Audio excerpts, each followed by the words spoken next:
Corona संक्रमण की इस विपरीत परिस्थिति के बाद भी कई अस्पताल संचालक मुनाफा कमाने में लगे हुए हैं। वहीं एक निजी अस्पताल ऐसा है जहां भर्ती कोविड मरीजों का मुफ्त में इलाज किया जा रहा है। साथ ही उन्हें म्यूजिक थेरेपी से लेकर आयुर्वेदिक काढ़ा भी इलाज में इस्तेमाल किया जा रहा है। देखिए यह खास रिपोर्ट। जी हाँ, हम बात कर रहे हैं बैतूल के ओम आयुर्वेद मेडिकल कॉलेज और अस्पताल की, जहां कोरोना की इस विपरीत परिस्थिति में कोरोना संक्रमित मरीजों का मुफ्त में इलाज किया जा रहा है। इस अस्पताल को समाज सेवी सोनू पाल और सर्जन भतीजे डॉक्टर संदीप पाल संचालित कर रहे हैं। यहाँ पिछले 27 दिन में 160 से ज्यादा कोविड मरीज भर्ती किए गए हैं, जिनमें से 30 मरीजों को उपचार के बाद डिस्चार्ज किया गया। डॉक्टर संदीप पाल की अगुवाई में आयुर्वेदिक दवाओं के अलावा एलोपैथिक मेडिसिन, म्यूजिक थेरेपी और योग से मरीजों का इलाज करते हैं। संचालक सोनू पाल की माने तो मानव सेवा को लेकर यह निर्णय लिया गया है। हमारी संस्था का उद्देश्य है कि मानव सेवा ईश्वर की सेवा है। ये जो परिस्थिति आज की जो भयानक देखी गई हमने, तो एक मन में विश्वास आया था कि हम कुछ इन मानव सेवा में हम कुछ कर सके। इसलिए हमने ऐसा सोचा, मन में ठाना, और हमारे पास सब था कि हम कुछ कर सकते हैं लोगों के लिए। तो ऐसा मन में विश्वास था, तो हम आए और इस पूरे स्टाफ के साथ, हमारे डॉक्टरों की टीम के साथ हमने बीड़ा उठाया और हमने कार्य निःशुल्क करना चालू किया। नहीं, आज जहाँ प्राइवेट अस्पतालों पे आरोप लग रहे हैं कि बड़ी लूट खसोट कर रहे हो, वैसी स्थिति में आप इस तरह काम कर रहे हैं। जी जी, देखो वो क्या कर रहे हैं, वो उससे हमें नहीं लेना देना। हम क्या कर रहे हैं, हम इस मानव जीवन में आए हैं, तो हमें क्या करना है। और हमारा एक उद्देश्य है, हमारा खुद ही हमारी संस्था का उद्देश्य ये है कि मानव सेवा सबसे ज़्यादा ईश्वर की सेवा है। और उसी के तत्व में हमारी ये आज ही नहीं है, हमारी कॉलेज की संस्था, हमारे स्टाफ, कॉलेज डॉक्टर लोग विदिन यहाँ 300 कैंप पहले भी लगा चुके हैं गांव-गांव में, और निःशुल्क करते हैं। ये हमारी भावना आज की नहीं, पहले से ही है। डॉक्टर संदीप पाल की माने तो 6 अप्रैल से कोविड केयर सेंटर के रूप में इसे शुरू किया गया। अब तक 30 मरीज स्वस्थ होकर अपने घर लौट चुके हैं। प्रशासन द्वारा भी पूरा सहयोग किया जा रहा है। हम लोग लगभग 6 तारीख से 6 अप्रैल से हमने ये हॉस्पिटल कोविड केयर के रूप में चालू किया था, सीसीसी के रूप में। और लगभग हम लोग आज 20 या 25 दिन से लगभग यहाँ पे काम कर रहे हैं। अभी तक हमारे यहाँ पे 160 से 70 पेशेंट आए, जिसमें से 30 पेशेंट रिकवर होकर जा चुके हैं अभी तक 1 महीने में। और 6 तारीख को, 4 या 5 तारीख को CMHO द्वारा और कलेक्टर महोदय द्वारा हमसे आवेदन किया गया कि भाई निवेदन किया गया कि हॉस्पिटल को कोविड केयर के रूप में चालू करना है, जिसके लिए उन्होंने हमसे धनराशि और बेड चार्जेस के बारे में पूछा। हमारी संस्था जो है service to patient is service to God को लेकर काम करती है। हमारी संस्था का मोटो है कि जो सर्विस हम मरीज को दे रहे हैं वो सर्विस हमारी गॉड के लिए, वो हम ईश्वर के लिए हमारी वो सर्विस है। इस चीज़ को लेकर हमने चालू किया था। उन्होंने हमसे पैसे के बारे में पूछा तो हमने मना कर दिया। हमने कहा अगर चलाएंगे तो इसे निःशुल्क चलाएंगे। तो माननीय कलेक्टर महोदय द्वारा और CMHO तिवारी सर द्वारा हमें बहुत सपोर्ट मिल रहा है। यहाँ पे ऑक्सीजन और बाकी चीज़ें, हमने उनसे कहा था कि स्टाफ हॉस्पिटल हमारा ऑलरेडी 200 बेडेड हॉस्पिटल है, इसमें से हम 60 बेड चालू करेंगे।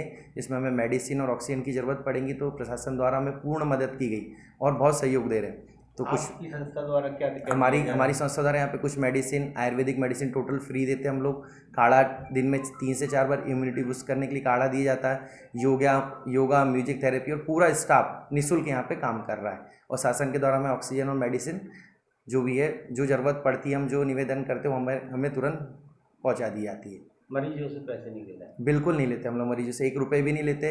हमारा जो लग रहा है टिफ़िन, काढ़ा, मेडिसिन कुछ मिलती है, कुछ नहीं भी मिलती है तो हम लोग प्रोवाइड कराते हैं। हमारी संस्था 70% से 80% खुद प्रोवाइड करा देती है। बाकी लाना ले जाना, ऑक्सीजन सब हम ही लोग मैनेज करते हैं, पूरी संस्था द्वारा किया जाता है। ललिता मिश्रा के मुताबिक इस अस्पताल में घर जैसा माहौल देखने को मिला। यहाँ डॉक्टरों और स्टाफ ने काफी ध्यान रखा है। यहाँ इलाज में कोई भी खर्च नहीं आया। सर, यहाँ का माहौल जो है बहुत ही ज़्यादा फ्रेंडली है। मतलब हमें ऐसा नहीं लग रहा था कि हम किसी हॉस्पिटल में हैं। यहाँ का स्टाफ, नर्स इतना बेटर ट्रीटमेंट दिया उन्होंने, रात दिन, सुबह शाम। इवन डॉक्टर्स भी इतने कोऑपरेटिव हैं कि पूछो मत। मतलब मैं LFS में हूँ, I am the teacher in LFS। और मैं कभी हॉस्पिटल नहीं गई हूँ, मुझे इंजेक्शन से बहुत डर लगता है। पर यहाँ की नर्सों ने मुझे इस तरह से इंजेक्ट किया, मेरी वीन्स नहीं मिलती थी, उन्होंने इतनी प्रॉपरली तरीके से मुझे सुबह शाम वीन्स ढूंढ के उन्होंने मुझे लगाया है और मुझे ज़रा सा पेन नहीं हुआ कि मुझे कुछ हो रहा है। और कभी उनके मतलब हमने उनके माइंड में कभी उनको गुस्सा, चिड़चिड़ाहटपन कुछ भी नहीं इलाज के देखा। साथ और क्या क्या होता था यहाँ पर? इलाज के साथ फ्री मतलब अच्छा हंसी मजाक में। ये हमारे जितेंद्र भैया हैं, हम इनका वेट करते थे कि कब वो आए और हमसे थोड़ा सा एंटरटेनमेंट करें। और कभी हमें महसूस नहीं होने दिया कि हम कहीं हॉस्पिटल में हैं। योग, भजन, कीर्तन, सब चीज़ मैम एक इवनिंग में मैम आती हैं, वो एक्सरसाइजेस करवाती हैं, मेडिटेशंस करवाती हैं। और कभी कोई कॉस्ट भी नहीं ली उन्होंने, कोई पैसे की कभी कोई बातचीत नहीं हुई। मैं ऑक्सीजन पे आई थी यहाँ पर, मेरा ऑक्सीजन लेवल बहुत लो था और 3 दिन में बहुत ज़्यादा रिकवर हुआ। 5 दिन से मुझे ऑक्सीजन नहीं लगा कितना है। खर्च आया यहाँ पर इलाज कोई में? भी खर्च नहीं आया है। वही जो इंजेक्शन जो हम लोग ने लिए हैं, जो हमारे लिए थे, सर ने वही लिख के दिए। बाकी सब उन्होंने कई दिनों से मैं 5 दिन से यहाँ फ्री हूँ, मुझे बॉटल्स लगाई उन्होंने, ऑक्सीजन का पैसा? एंटीबायोटिक्स कुछ भी नहीं, एक चार्ज भी नहीं, ना आज तक मांगा है उन्होंने। और इवन रात दिन 12-1 बजे, 2 बजे, 3 बजे डॉक्टर नर्सेस आके हमारा प्रॉपर ट्रीटमेंट कर रही हैं, चेकअप कर रही हैं। हमारे संदीप सर हमें हमेशा सुलाते रहते हैं, मैम आप सो जाइए, सिस्टर सो जाइए, प्रॉपर रेस्ट करिए। दीवान सर बहुत अच्छे हैं, मैं सब डॉक्टर्स का नाम नहीं जानती हूँ, पर डॉक्टर ने बहुत अच्छी ट्रीटमेंट करी हमारी। विनायक राव का कहना है कि यहाँ परिवार के सदस्य जैसी डॉक्टर और स्टाफ ने सेवा की है। मुझे 8 तारीख को मैंने वैक्सीन लगाई। वैक्सीन लगाने के 8 दिन बाद में मुझे हाथ पैर के जोड़ों में दर्द चालू होने के बाद में सांस में तकलीफ होने लगी। उसके बाद मैंने मेरे डॉक्टर से सलाह ली और मुझे डॉक्टर ने मुझे यहाँ रवाना कर दी। कोरोना हुआ था? शायद मेरे को तो इनकी जानकारी नहीं दी, वालों को दी होगी। डॉक्टर साहब से आके मिले, उन्होंने मेरे को एडमिट कराया। वहाँ से उस दिन से आज तक मैं 4 तारीख के यहाँ एडमिट था। आज मुझे स्वस्थ अच्छा लग रहा, स्वास्थ्य। कैसी सेवा रही यहाँ पर? यहाँ की जो डॉक्टर साहब ने सेवा दी, नर्स लोगों ने सेवा दी, एक अपने परिवार के सदस्य जैसे इन्होंने बहुत मेहनत करके अपनी सेवा दी है। कितना पैसा लगा इलाज में यहाँ पर? मुझे तो 1 रुपया नहीं लगा और डॉक्टर साहब ने अलग से कह लिया होगा तो मुझे नहीं मालूम, लेकिन मेरे नज़र में ऐसा नहीं है कि किसी ने मेरे से 1 रुपया मांगा। अब लगेगा तो बोले मेरे से ले ले। फ्री इलाज हुआ यहाँ? फ्री इलाज हुआ दूसरी अस्पतालों की तुलना में? हाँ, दूसरे अस्पतालों की तुलना में तो फ्री इलाज हुआ। देखा जाए तो एक तरफ जहां निजी अस्पतालों में कई गुना पैसा मरीजों के परिजनों से वसूला जा रहा है, तो वहीं इस अस्पताल में मरीजों का निःशुल्क इलाज किया जा रहा है। Bureau report, MP news, Betul.